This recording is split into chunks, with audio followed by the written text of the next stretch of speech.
and Andrea was going to be the Baptist minister.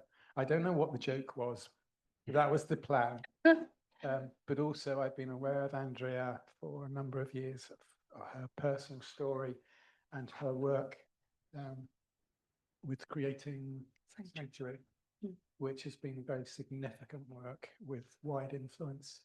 So with no more ado, I'm going to hand over to Andrea. Thank you. Thank you, Chrissy. I know I'm quite softly spoken, so I'm just going to check you can hear me. Thank you, Jarrell. It's so lovely to see you, and thank you for such a lovely welcome. So I'm Andrea, and I work professionally in safeguarding services. That's what I do, and have done for just shy of 30 years now, primarily in children's services, and I work in the areas where there's the greatest kind of disadvantage and challenge in the country. At the moment, I'm shared between 6 different local authorities, 2 health boards, and some trusts to completely redesign children's services for our most vulnerable children. That's what I do. I was also the first person to openly read theology on a ministerial pathway in Oxford, the first openly LGBT person from the Baptist tradition here. I was here about 6 years, so it's lovely. It kind of feels like coming home, Chrissy, so thank you. For those of you who've known me for a few years, you'll know that actually that was accompanied with what felt like World War III nationally at the time. So lots of hate, death threats, all that kind of stuff, because I was a woman, LGBT person, reading theology, and then went on to not only complete a degree here, but then to be ordained. But I had to be ordained overseas. As Creating Sanctuary went all around the world, it was the Canadian Association of Baptist Regents, it was Canada that ordained me. I could not be ordained here without signing my life away to say I would never let myself love or be loved. And for 20 years, I didn't let myself be loved or to love. And it was the Canadian Association of Baptist Regents that said you can be called to ministry and seen as a whole person. And that gave me a chance to fall in love and be loved. And I'll be getting married in the near future. So if there's any kind of room for hope, thank you. If there's any kind of room for hope in this story, and I hope we return to that in this room, this is what we journey for. And let's not forget the level of sacrifice in this room from many in order to get us here, okay? So I'm going to talk about a few things today. I'm going to reflect a little bit on the national and the global context, because my work has taken me, and Creating Sanctuary has gone all over the world. I'd like to say Andrew Greystone, Jarrell were part of the team that co-designed Creating Sanctuary, just with me as a kind of catalyst at the heart of that. This has gone all over the world, so I'd like to bring a global context to this, and it has safeguarding at its core. It was founded on a professional safeguarding infrastructure, and the reason for that is very clear. Our understanding of safeguarding, we've heard it in the room today, in faith context, is poor. We do not understand or talk about the key tests for safeguarding. That's not the Care Act, it's not the Children Act, it's the legislation's impact and effect. What has happened to a person? What has happened to us in the room and the people we represent? What is the impact and affect of harm? That is a safeguarding test, and that's at the heart of this resource. I'm going to talk about how we keep LGBTQIA+ people safe in these conversations, which we've also touched on today. And I'm going to talk about some of the very different experiences about talking to interdenominational leaders in the UK from very different traditions and around the world. And some of that will make you want to, some of that will give you hope. And I'm hoping that we can hang on to the hope today. I wondered if we might, if you feel able, to start with a prayer. And this prayer was written by LGBTQI a people. It's written by our community. Now, prayer is going to feel like a mixed thing for many of us. Hey, some of us will feel like I just can't be in a room where that's happening. Others of us will feel like, no, I can just about stand it. If it's all right, I just want to read these words of prayer. If you feel uncomfortable with that, please let it just pass over you. But if you feel like you could just enter into a place where we can open up to a conversation that isn't just ours, I'd like to start there. Gracious God, under the shadow of your wings, we find welcome, embrace, and compassionate love. And in the coming of your song amongst us, we encounter the outstretched arms of love without limits. Help us to be your covenant people, reaching out to one another as Christ has reached out to us. As we journey together, help us to be treated with care and met with love, to listen to the voices of those least heard and encourage all views to be respected, to seek to be genuine and honest, and not speak in ways that cause harm, to hold each other's stories in confidence and exercise grace in our words and actions. When disturbed or confused, to seek understanding. When challenged or moved, to embrace the learning. Help us on this journey to be strangers no longer, but pilgrims on the way, for the sake of Jesus who walks with us, breaks bread for us to share, and opens our eyes. Amen.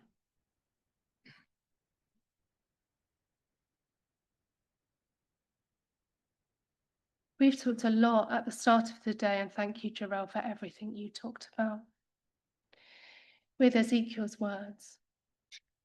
And I just want to remind us of the kind of Great Commission, really, that Jesus gave in the bedrock of our faith, which in so many ways is just kind of simple and so very, very hard to do. There's one thing that we're measured and tested by as people of faith, and that is simply our capacity to love one another. Not as we learn to love, but as we have been divinely loved. It's that feature that sets the people of faith within Christian tradition in its broadest sense apart. And that divine dance, that parochresis, as it's described in Scripture, is really, really specific. That language describes not knowing where you start and stop, where I start and stop, and where the divine starts and stops. It's a beautiful interweaving of all that we are with all that the God that we love is. That is our test as a group of people. I wonder how many people, and we've talked about this twice very eloquently, reading the findings of the Exeter inquiry would have defined us as a people of love, defined by love. There was no denomination, actually there was no religious organisation that was immune to the findings of this inquiry. And they were described very simply as shocking. There were really specific barriers, so I'm not going to rehearse the Exeter inquiry. We've talked about it a lot, but I want to focus on a couple of areas, and I want to focus on them for really specific reasons. The Exeter inquiry, Alexis J and her team were very specific about what was getting in the way of enabling church environments to be safe environments. And what they talk about very clearly, based on the evidence, based on the facts, is that the culture in church leadership, no matter which denomination you are to look at, does not lend itself to being able to speak openly about harm and abuse, but much more specifically, that those who do speak, or others who speak for them, are blamed. The absence of the ability to talk about sex, to talk about sexual relationships, to talk about sexual identities, to talk about gender identities, further discourages that. And we've heard some very powerful examples of that today. But crucially, and this is the most important thing, leaders were found pervasively to prioritise the organisation's reputation above the needs of those who had been harmed. I go back to John. Love as you have been loved. Where's the gap? Alexis Jay, who was chair of the commission, and I spent a lot of time with Alexis Jay's team, both in that final year before publication and after publication, when they were trying to respond to the fact that none of the recommendations had been implemented. Talked very clearly, Alexis Jay and the team talked very clearly about the fears of reputational damage, discouraging appropriate action and response. And that the needs of the organisation were put above everything else. I want to pose a challenge to the room, which may or may not be welcome. Any organisation can operate with these parameters. Worse, perhaps, in an environment of faith where you think you're kind of God called, you've got some more kind of divine authority, hey? Perhaps worse, because the ability to deny and defy and hide from your own kind of failings is high. I've watched it very clearly, and I want to give you two examples of where I've watched this. I have sat with a denomination that I will not name, their national leadership, and presented the lived experience of multiple victims of significant abuse and harm, and also the stories of those individuals that did not survive that abuse and harm. And I'm not going to say any more on that than that. And I have watched a response, which is literally sitting in a physical room with colleagues, which is a legal response. Our reputation, our insurance, our position is this. So far from what we hear in John's Gospel. I have also sat in an LGBTQ plus organisational environment and had the same conversation about significant risk of harm and had the same response. We are not immune. Now, any of us of integrity will remove ourselves from those spaces once we've had the conversation to say, this is a safeguarding imperative, this is what needs to happen. But we need to recognise we are not immune. This is a human challenge that befalls all of us. We all need to be aware of it. So as we've heard, all of those very, very, very clear recommendations led to one conclusion. There was insufficient safeguarding expertise and insufficient safeguarding independence and autonomy to be able to hold our denominations to account.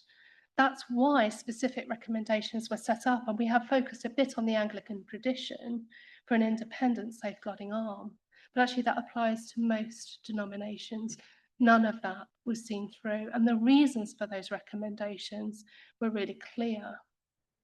And so what that's led to is this kind of monumental loss of trust, loss of confidence, and this real kind of sense of a difficulty finding what I would describe as solid ground. Okay, so where do we begin? How could we demonstrate what good looks like?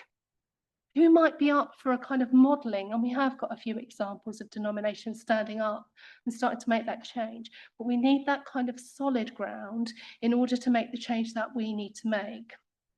in that context, Creating Sanctuary was born, but it wasn't born as a response to ICSA. It was born as a response to our experience as LGBT plus people in places of faith. So what I want to talk about now is what we haven't yet touched on in this room, which is what is the thing we could do? If we want to be part of that change, and I've got no doubt that every single one of us in this room, that's why we're here, wants to be part of that change, then how do we do it? And I'm just going to give one example, and the Creating Sanctuary resources have gone all around the world to every continent because they are one tool across the world. This tool removes the power from the leadership in national centralised structures. And it says, people of faith in faith communities, whatever that looks like. That might be a church environment, or it might be a much more interactive, grassroots, fresh startup environment, can and will have conversations that set a series of conditions and a culture in which we can hold one another safe. So this is set up as a conversation tool, and what it does is removes the potential for what we've heard earlier today, which is the othering. You're still a woman. This is still a community over here that I don't recognise, I don't know, I feel slightly threatened by, they are different. It sets up a conversation where we talk with each other and we understand lived experience. And it starts with, where are you? Where's the community of people having the conversation? So church communities and denominations have this conversation together. Where are we? That's where it begins. It's closely followed by listening to stories of people like us.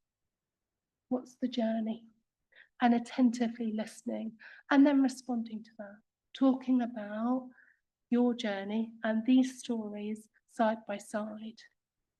There's then a whole load of alternative theological thinking that changes the conversation from what we're used to, which is there's these verses here, yeah, to what's the overall story of inclusion in the biblical story?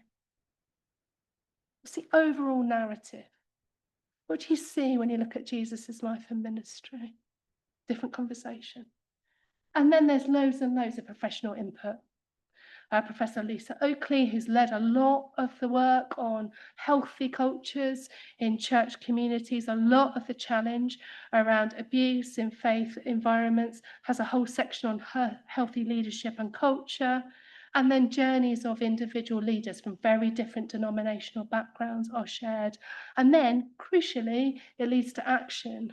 What's the plan for us here? If I'm in the Outer Hebrides, or if I'm in Cornwall, or if I'm in inner city London, what's my context here? How do we make a plan for a safer environment specifically for LGBTQI+ people? And this is the result. I'm just going to let you read.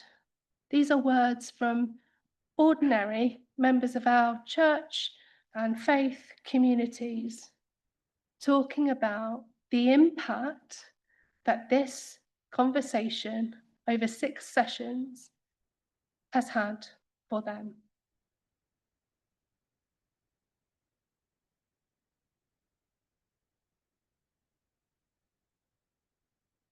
This is how change begins.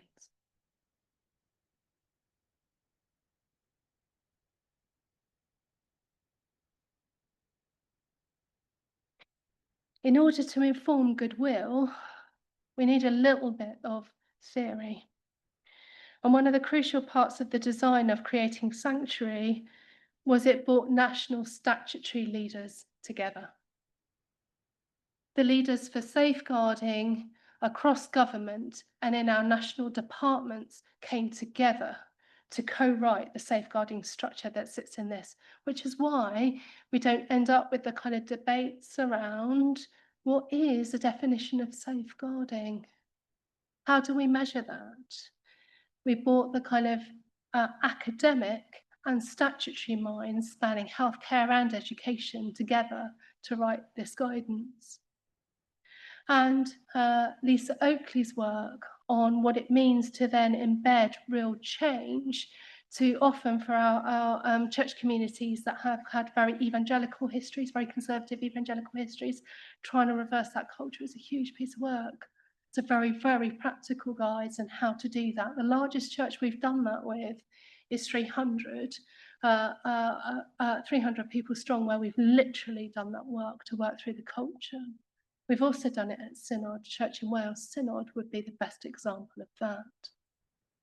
There are questions for leaders, whether that be leaders in formal positions or leaders in informal positions. What does it mean to nurture whole and safe leadership for LGBTQ+ people and all people? What does accountability look like? So that when things don't go right and matters are raised, we've got a system for responding to that. And how do we model inclusion? How do we set expectations of each other around behaviour and how we will treat each other fundamentally? All of that is founded on what I describe very clearly as the imperative. And this is the expectation around trying to change a series of assumptions that have led and dominated our national thinking, particularly in the UK. And we start the imperative with remembering those that we've lost and those who survive but won't ever recover from what they've experienced. Closely followed by a clear application and understanding of the statutory guidance. We've heard about the Care Act, Children's Act, safeguarding and protection procedures, but the right to safety and protection from harm cuts through that. It also requires us to think quite carefully about some of the get out of jail free cards that we sometimes hear. There are protections in the equality legislation around some of this stuff for faith leaders. No, there aren't. There are no protections that allow anybody to be harmed and abused and hurt. We talk very much about the fears around reputation. And we've been able to influence quite significant changes in national statutory practice. Lots of hours sat in Parliament, lots of hours sat in the House of Lords, lots of hours spent with statutory leaders to say, how can you start to keep count of the people we're losing? How can you help us to change the guidance? So we're still at it, but that's the kind of work that's been going into this. The stories are really important, and of all the things, those words that you've heard from individuals in UK churches, where they're describing the kind of emotional and intellectual and theological and spiritual kind of journey that this kind of work or conversation starts to elicit, it's the stories that lie in the heart of that, because the kind of we are other starts to dissipate when you really start to look at other people's lives. But in order to keep us safe in those conversations and recognise that a number of LGBTQIA colleagues and individuals might be hiding in the room as we're having the conversation, there's a whole range of stuff around guidelines that's also in there. And we require, as part of these conversations, everyone to sign up to these ground rules and do an awful lot of work with facilitators before these conversations are undertaken. We talk explicitly about power and privilege. We talk explicitly about not assuming that you know the identity of the people sitting beside you. We talk explicitly about listening with care. And the challenge to be genuine and honest is more moving than we might think it ought to be in a community that's meant to be defined by love. We get it wrong. Every conversation that we facilitate includes multiple times when people get it wrong, use the wrong language, don't mean to, we cause harm, we don't mean to, but we acknowledge the harm when it occurs. To create a greater sense of safety, and also to provide permission to ask the question, a clarification, and to lean into the feelings that feel uncomfortable. I don't know this, I don't know how I'm supposed to respond to this, to embrace challenge. There is also a very, very specific set of arrangements for anyone who is unsafe or distressed, because conversations like this enable people to talk about all kinds of things. And I'm not talking necessarily about the LGBT plus people in the room. This will create a set of conditions where people can talk about the things they've sat on. So we have a whole range of pastoral provision around that. The approach to facilitation and support is really, really specific, and there's really, really detailed facilitator guidance and training and a whole range of pastoral care guidance.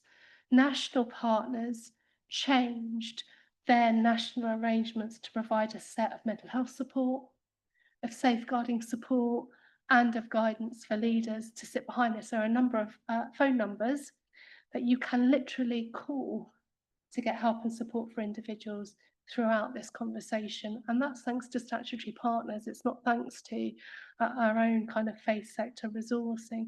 So this kind of partnership of statutory leaders that provides a sense of accountability, clarity on guidance and expectation in terms of stopping abuse and harm sits alongside what is the faith imperative to change the conversation and create safer churches, sanctuary environments.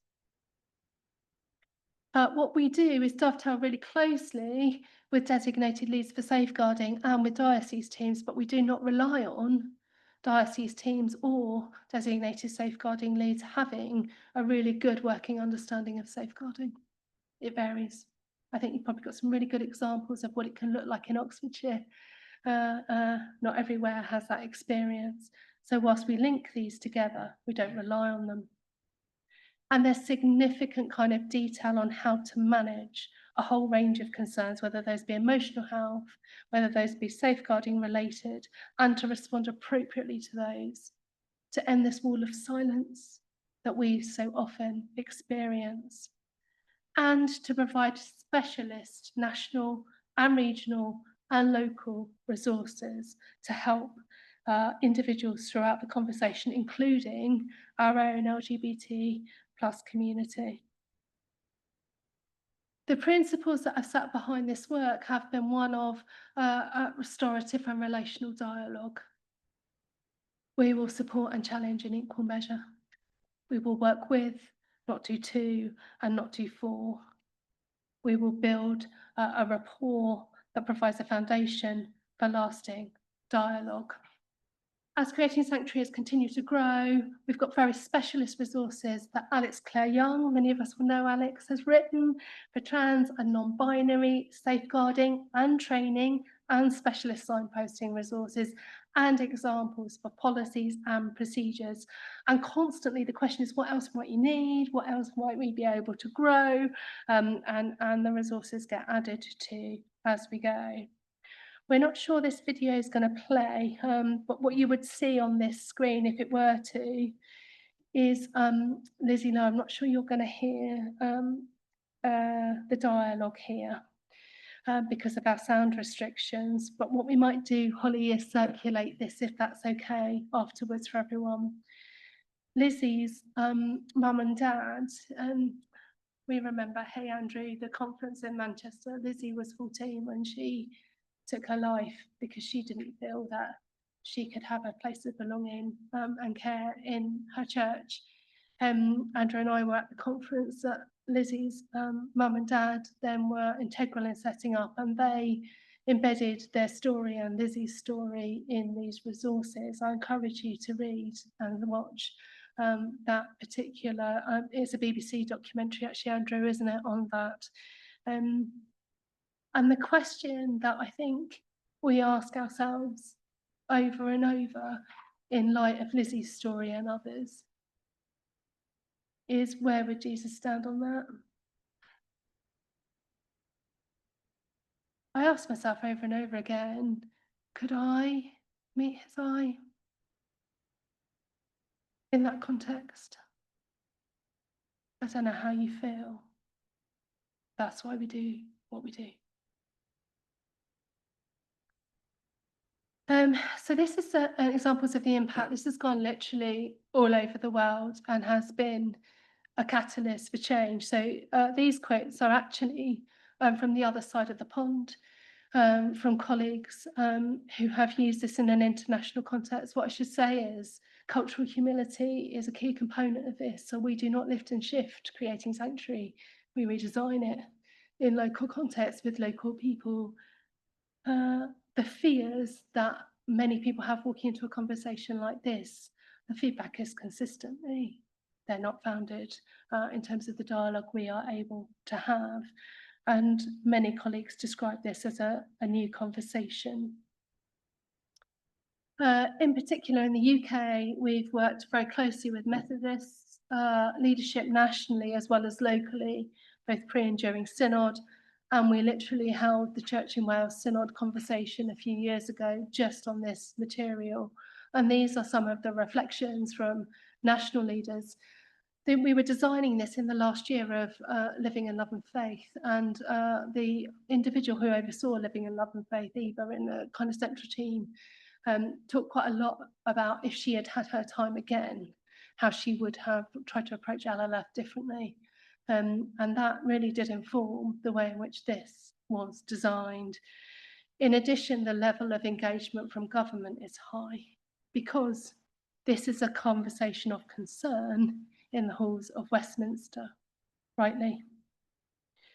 So we started today with the examples of Ezekiel's words, which Jarell represented so powerfully.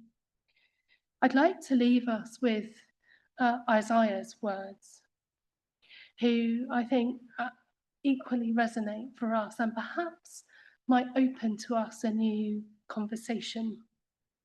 Isaiah says in 43:19, "See," these are prophetic words, "I am doing a new thing. Now it springs up. Do you not perceive it?" I carry in my pocket everywhere I go this. And for those of you who can't see it, it says hope.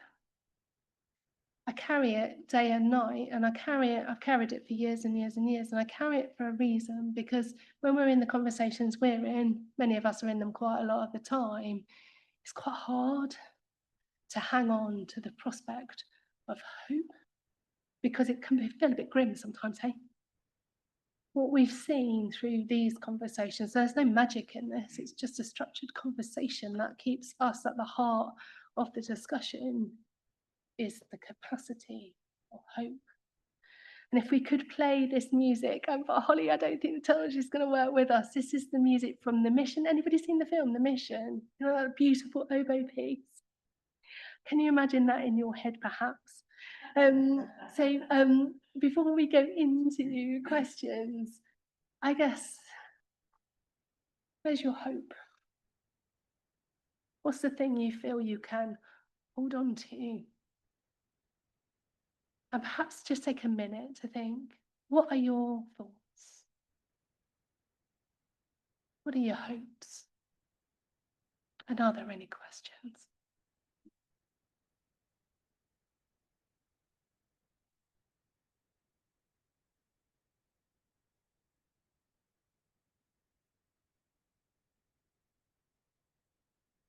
I'm thinking on my feet as we go through the day. I'm trying to read the room and people's tiredness levels. What I'm proposing is that we finish Andrea's session a little bit early. We've got time for a few questions. If it's okay with the speakers, if you have the energy to sit at the front and do a reflections and Q&A, which I'll curate. Is that okay at this time of the day?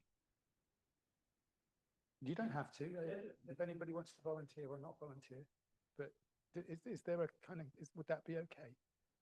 Yeah, 1, 2, 3, 4. You in? Okay, so that's what we'll do. We have 2 or 3 questions now for Andrea.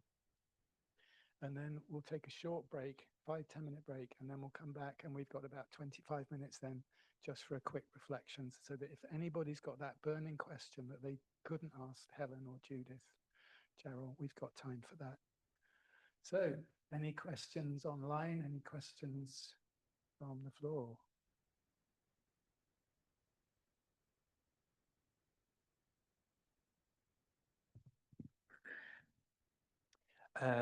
Just a question, because you have a bit more experience in maybe diverse denominations.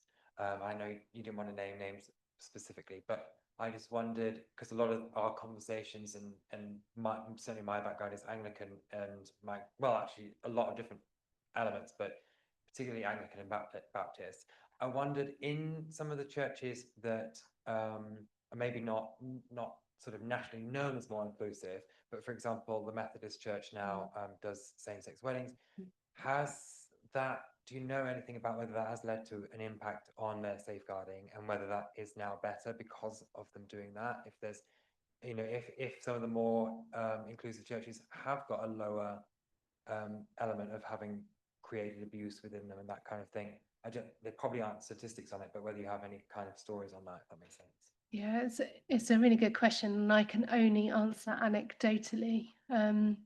But those traditions and those individual church environments that have moved to be more inclusive, ideally affirming, in their safeguarding and theological positions, ecclesiological positions, describe two things really, really clearly. The first is an openness of dialogue, so people feel able to say the things that worry and concern them. And that's the kind of culture you need to be able to address safeguarding concerns much more effectively. They also describe kind of an influx, they all describe it consistently, of other people who haven't come to church, coming to church, with a whole range of marginalised and minoritized characteristics where they've experienced exclusion or experienced harm. And that's very powerful. And so those are the conditions in which safeguarding can operate much more effectively. But I can't give you what you'd love, which is a kind of a statistic that says, right, here's the evidence. I can't give you that, I'm afraid. Yeah. We've got a question from online from Sorrel, who asks, how do we avoid creating an us and them situation that is becoming complacent in safeguarding of LGBTQ plus people in the church, because we are, quote, not like the churches who are anti-LGBT plus? You read that again? Yeah. So how do we avoid creating an us and them situation, i.e. how do we stop ourselves from becoming complacent in the safeguarding of LGBT plus people, because we see it as a kind of, well, we're not as bad as the others. Yeah, it's a really good question. Thank you, Sorrel, for that. I think there's a range of things there, which is the kind of open set of dialogue around welfare of all people. Impact and effect on all is a protective characteristic, but you're absolutely right. We have to hold to the same high standards. And I've given you an example of how LGBTQ plus organisational structures can make a whole range of false assumptions. That's not all right. So we need to be able to hold ourselves to the same level of account and be able to really talk about the welfare and the protection of all. And that remains an ongoing kind of journey. I'll give you a very specific example which might be helpful around statutory guidance. So statutory guidance on safeguarding and protection started with children. The Children Act is the most developed. Children Act 2004 is the most developed. And what that did was made a whole set of assumptions about the fact that harm and abuse happens in family relationships in homes. If you look at what we've learned about contextual safeguarding, and what we've learned about exploitation, what we've learned about county lines, those assumptions had to move to start to think about harm in households and harm in wider society. It's those kinds of openness and curiosity that we have to maintain, and that's a challenge for all of us. So your question's a really important one. We've got to remain open to what do we not yet see, and I would suggest intersectionality is a particular area for us to pay attention to. I've got a question, a very painful question. You spoke about the terms and conditions of creating sanctuary and of facilitating conversation. I'm trying to have a conversation coming from a spirit of grace that says that what I experienced in the church profoundly wounded myself and my family. And the only way I can have a conversation, giving the benefit to the church involved, giving the benefit to the diocese, that this may not be intentional. Best case scenario, that what I experienced, which was devastating, was not intentional. So I've asked the diocese to facilitate a conversation. 3 times, Oxford Diocese has placed a confidentiality clause over those conversations. I can't step into a room to have a secret conversation about that matter. What is so terrifying about me, a 6-foot tranny in the room, that both the church and the diocese are frightened to have a conversation with me without a confidentiality clause. For me, as I consider myself a victim and survivor, a confidentiality clause makes any conversation a very threatening one, because my perceived experience all happened in a secret place. So to be put in a room with the same people under conditions of secrecy puts me into a place of trauma. Yeah, cool. So my question in that as a practical example, how does a confidentiality clause actually facilitate real conversation? How does the confidentiality clause facilitate a deep conversation where I'm willing to be gracious and assume that it was all unintentional, but could we unpack it and do a lessons learned? And yet,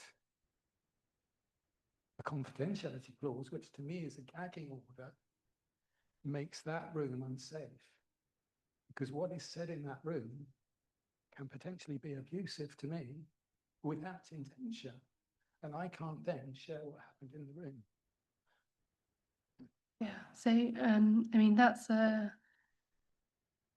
really difficult question to answer specifically. So what I'm going to try and do is give some kind of general principles, which is the level of courage it takes to walk back into a room to talk about that kind of adverse set of experiences that are so harmful and so traumatic is huge. It's really essential that to walk into a room with any other individuals that represent the party that has had power and caused harm, you're not doing that on your own. It's really, really important that others are entering that space with you.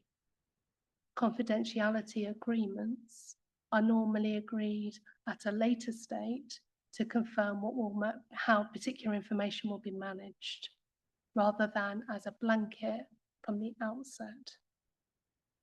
So at a later state, to manage particular sets of information that might need to be managed in a particular way. For example, if there is a prospect of criminal proceedings, it's really important that information is kept confidential so that a criminal proceeding can continue. That's a really criminal investigation can continue. So there's a whole range of examples.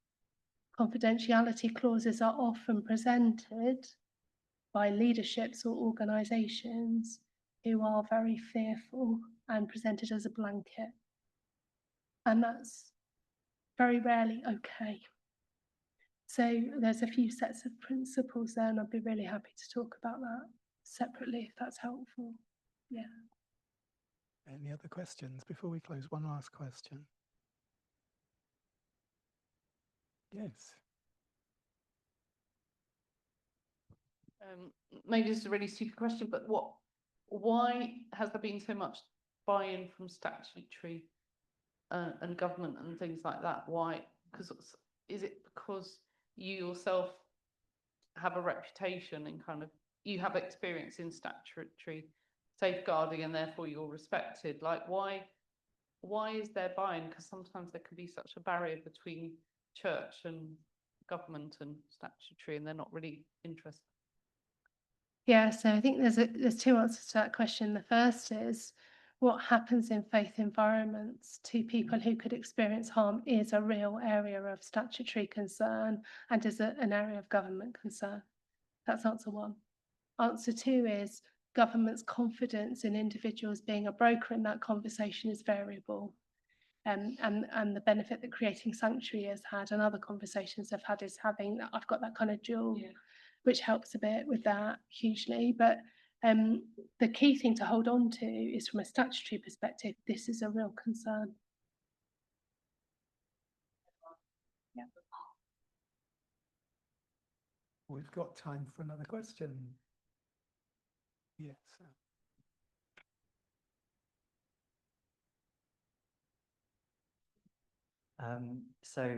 I come from a Church of England tradition, so I guess my question is tied up in that. But my feeling is unless those with power feel like they actually have power rather than powerless, and those that are ministers in the church have, I don't know, maybe employee rights, that they have a sense of stability in their role, that only then can we do safeguarding properly. And I guess I would like to hear your reflections of maybe what needs to change more widely in order that safeguarding is done well.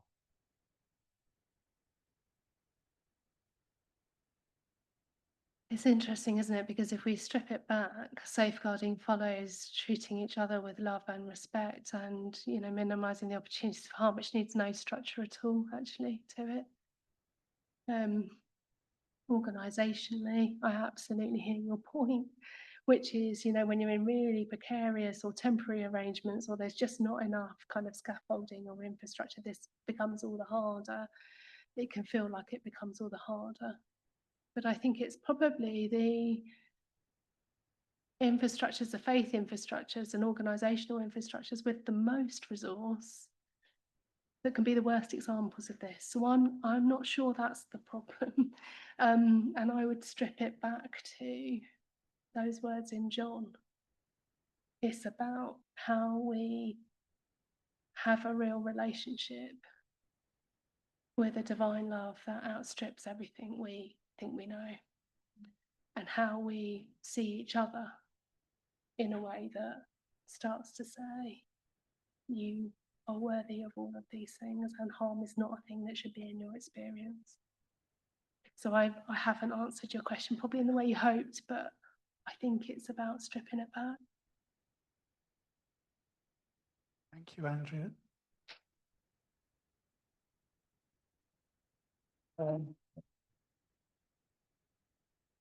Did anybody